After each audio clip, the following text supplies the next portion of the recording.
Shalén y una bienvenida para todos. Yahweh Elohim les bendiga. En esta noche comeremos la cena de Pesaj y veremos algunos detalles claves de lo que sucedió la noche antes del sacrificio de Yahshua.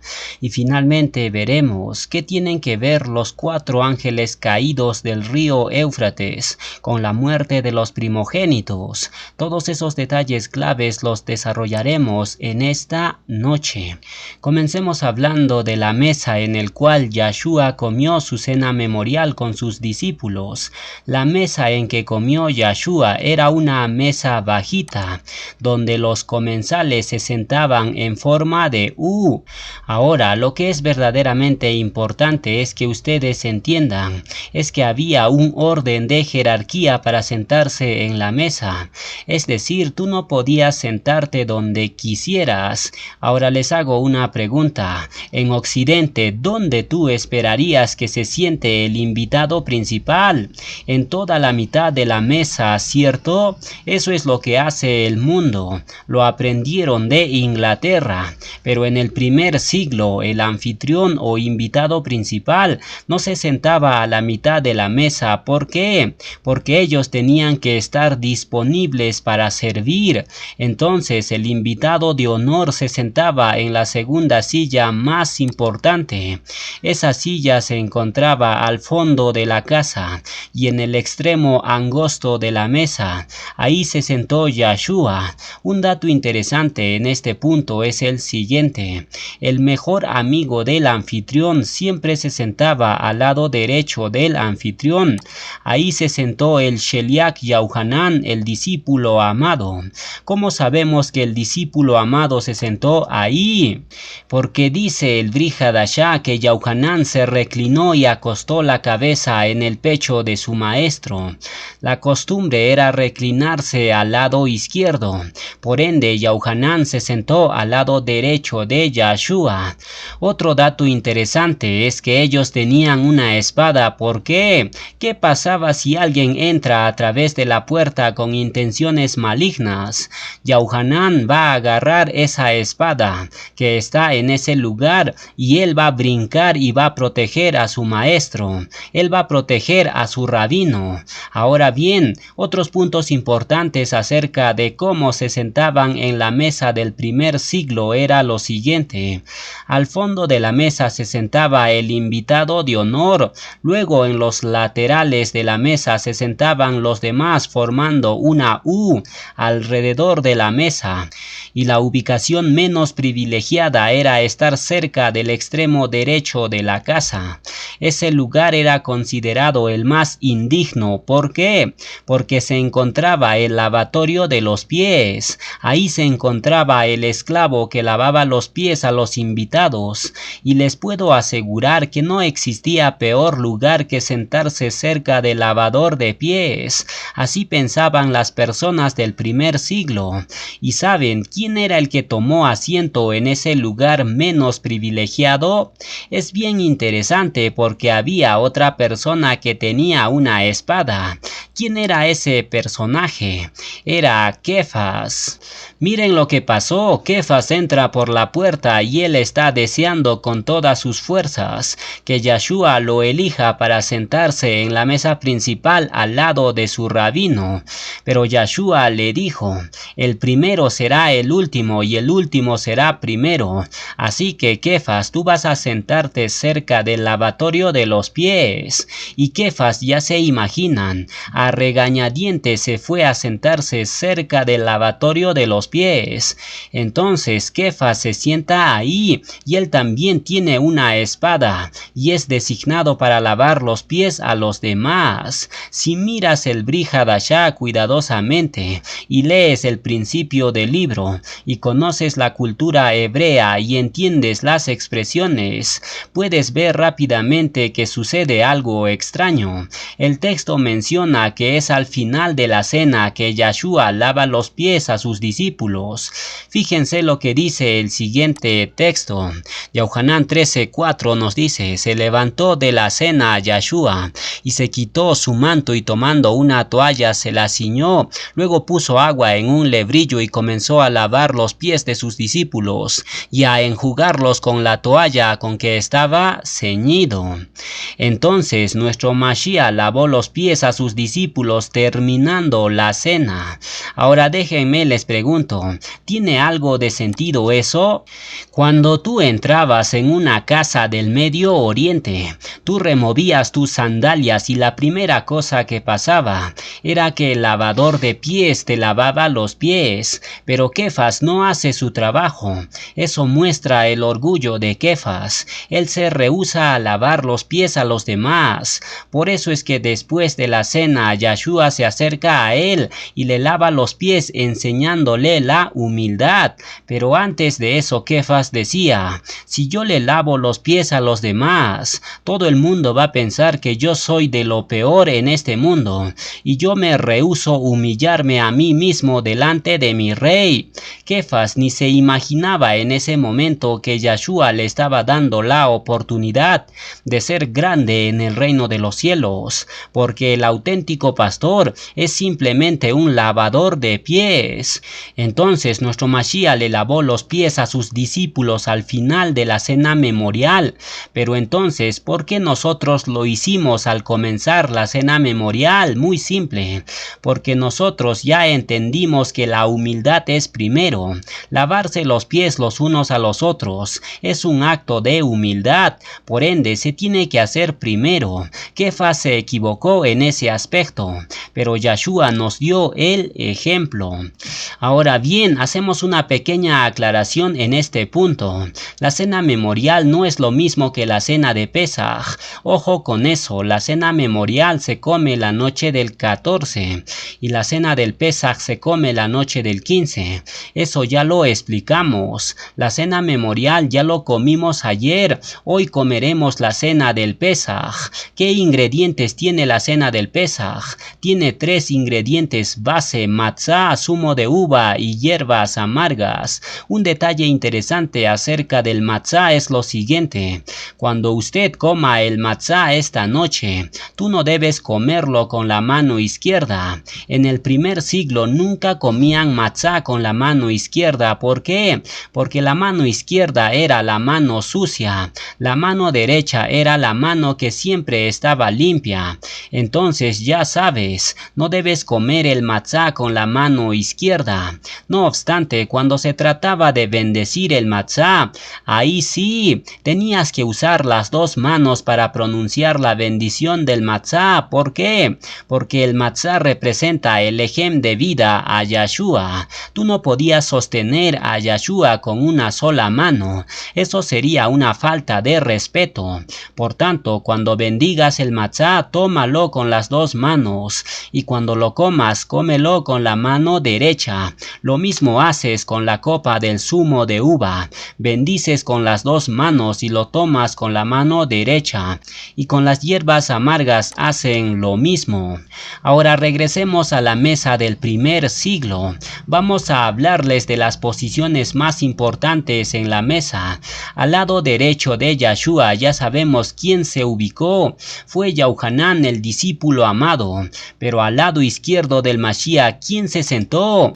Fue Judas Iscariote. En toda cena festiva del primer siglo, el anfitrión tomaba un pedazo de matzá y lo ponía en la boca de la persona que estaba a su izquierda. Eso tiene un simbolismo increíble, porque el ejem representa vida, pero el quebrar o partir el ejem siempre representaba perdón, restitución y reconciliación. Entonces, cuando alguien te dice: quiero quebrar lejem contigo, te está diciendo: yo tengo a Javá por ti, yo quiero restaurar mi relación contigo, yo te perdono. Y entonces, ¿quién estaba sentado a la izquierda de Yahshua cuando él toma el pedazo de matzá y se lo pone en su boca? Era Judas Iscariote. Yahshua está alimentando a Judas y literalmente está diciendo: yo tengo a Javá por ti ti, yo te perdono, todavía eres mi amigo. Judas sabía que Yeshua lo amaba, pero aún así decidió traicionarlo. Y al final terminó, ¿cómo terminó? ¿Cómo murió Judas? En Mateo 27:5 encontramos que se ahorcó, pero si vamos a Hechos 1:18, nos dice ahí algo diferente. Nos dice que Judas compró un terreno y allí cayó de cabeza y se reventó por la mitad. ¿Hay alguna contradicción? De ninguna manera. Vamos a explicarlo. Tenemos que entender que los escritores del Brit Hadashah escribieron lo que sucedió desde sus perspectivas, es decir, cada uno escribió desde un ángulo diferente. Por ejemplo, en un estadio de fútbol hay 4 ángulos en los cuales cada persona mira de forma diferente un mismo suceso. Por ejemplo, el gol de Maradona de México 86 fue algo polémico. Algunos vieron a Maradona meter el gol con la cabeza, pero otros lo vieron meter con la mano. Es decir, según el ángulo en que lo veas, la descripción del suceso puede variar. Lo mismo sucedió con la muerte de Judas. Mateo describió que Judas fue y se ahorcó, pero Lucas en el libro de los Hechos dice que Judas compró un campo con el salario de su iniquidad y luego cayó de cabeza y se reventó las entrañas. ¿Hay alguna contradicción? Claro que no. Lo que pasa es que Lucas nos da más detalles acerca de la muerte de Judas. Mateo dice que se ahorcó y efectivamente eso sucedió, pero después que Judas se ahorcó, seguramente la rama del árbol se rompió y cayó de cabeza al suelo, y se partió en 2 y sus tripas se le salieron. Por tanto, no hay ninguna contradicción. Las historias son complementarias. Un libro es el complemento de otro. Es decir, si sumas los relatos encuentras la verdad. Por eso el Tehilim 119:160 dice: la suma de tu palabra es verdad. Alguien que no entiende este principio va a decir que las escrituras se contradicen y van a empezar a dudar de la palabra de Yahweh, y en el peor de los casos se vuelven ateos. Ahora resolvamos otra supuesta contradicción. En Hechos 1:18 se nos dice que Judas compró un campo o terreno con las monedas que había adquirido, pero si regresamos a Mateo 27:5 encontramos que Judas devolvió el dinero y los arrojó en el templo. Es decir, Judas ya no era poseedor de las monedas. En ese caso, ¿cómo pudo haber comprado el terreno? Para resolver este simple enigma, tenemos que mirar con lupa los relatos. Mateo 27 del 6 al 7 nos da la respuesta. El texto dice claramente que los Coanín no quisieron poner ese dinero en la tesorería del templo, por 2 razones básicamente. Número 1, porque era precio de sangre. Número 2, porque ese dinero seguía perteneciendo a Judas por el simple hecho de que ellos no lo recibieron. Entonces, las 30 monedas de plata que Judas arrojó al piso, los Coanín lo tomaron y compraron un campo. Es decir, los Coanín compraron en nombre de Judas. En simples palabras, el dueño legal de ese terreno era Judas, no los Coanín. Por eso Lucas en Hechos 1:18 menciona que Judas adquirió un campo con el salario de su iniquidad. Por tanto, no hay ninguna contradicción en las escrituras. Regresemos al tema central. Hicimos un pequeño paréntesis con Judas. Ahora veremos algunos detalles del Pesaj. ¿Qué se hacía con la sangre del cordero de Pesaj una vez sacrificado? Shemot 12 del 7 al 8 nos dice claramente: untarán con aquella sangre los 2 postes y el dintel de las casas, donde comerán el Pesaj. Todos en este momento ya habrán untado los 2 postes y el dintel de sus casas. La pregunta es: ¿por qué Yahweh manda untar específicamente los 2 postes y el dintel? Bueno, todo tiene un simbolismo. Con esta ilustración lo van a entender. Tenemos la mano de Yahweh. Luego nosotros nos ubicamos bajo la cobertura de esa mano. Y la palma de la mano forma un dintel y 2 postes. Es decir, si obedecemos los mandatos de Yahweh, entonces la mano protectora de Yahweh siempre estará en nuestras casas. Pero si no pintaste los postes y el dintel de tu casa con la sangre de Yahshua, entonces ¿cómo esperas ser protegido? Recuerden que el malaj de la muerte pasó el día 15 a la medianoche y mató todo primogénito en Egipto. Nosotros, ¿dónde estamos? Estamos en Egipto, lo que significa que esta noche el malaj de la muerte va a hacer su trabajo. Esto no significa que esta noche morirán los primogénitos de Egipto de forma literal. En la época de Moshe la muerte de primogénitos fue literal, pero ahora es Haruajín, es decir, las personas que no conocen a Yahweh y no celebran el Pesaj. Ellos están perdiendo sus primogénitos cada noche en que se celebra la cena de Pesaj. Nosotros recibimos bendición porque obedecemos la Torá de Yahweh, pero las personas del mundo están perdiendo sus primogénitos. ¿Qué es el primogénito? Es la carta de presentación de una familia. Si usted tiene un primogénito en su familia, que es un borracho, mujeriego, ladrón, maleante, etc., entonces estás perdiendo lo mejor de tu familia. Hasatán lo está matando en sentido Haruajín. ¿Y todo por qué? Porque no quieres celebrar el Pesaj, te rehusas. Y como pago, Yahweh te está quitando el primogénito de tu familia. ¿Cómo está tu hijo primogénito? Si tu hijo primogénito está en el mundo haciendo quién sabe qué, entonces algo estás haciendo mal. Tu hijo primogénito es la cara de la familia. Y si la cara está corrompido, entonces ¿dónde está la dignidad de la familia? Ahora leamos el siguiente texto para hacer una conexión interesante. Revelaciones 9:14 nos dice, diciendo al sexto malaj que tenía la trompeta, desata a los 4 ángeles caídos que están atados junto al gran río Éufrates. Y fueron desatados los 4 ángeles que estaban preparados para la hora, día, mes y año, a fin de matar a la tercera parte de los hombres.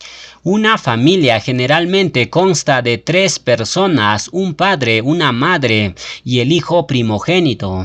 Hay familias que tienen más hijos, pero la familia estándar siempre está compuesto de 3 personas mínimamente. Si aplicamos este principio al texto que leímos, entonces, ¿qué significa la frase? Los 4 ángeles caídos matarán a la tercera parte de la humanidad. Muy simple, estos 4 ángeles caídos, cuando se toque la sexta trompeta, matarán a todos los primogénitos de Egipto, es decir, del mundo. Aquellos que durante la gran tribulación no hayan aceptado a Yahweh y Yahshua, lamentablemente perderán sus hijos primogénitos. Recuerden que todo lo que pasó se volverá a repetir. ¿Por qué? Porque no hay nada nuevo debajo del sol, dice el libro de Eclesiastés. Por tanto, si Yahweh hizo la liberación de su pueblo matando a todos los primogénitos en Egipto en época de Moshe, entonces cuando ocurra la gran liberación a nivel mundial de todo Yasharel, ¿qué va a pasar? Se volverá a repetir la historia, pero esta vez la plaga de la muerte será terrible. Antiguamente solo Egipto fue castigado con la muerte, pero ahora en estos tiempos finales el mundo entero sabrá quién es Yahweh. Todas las casas se llenarán de muertos. Estos 4 ángeles caídos que son principados van a hacer una carnicería tremenda.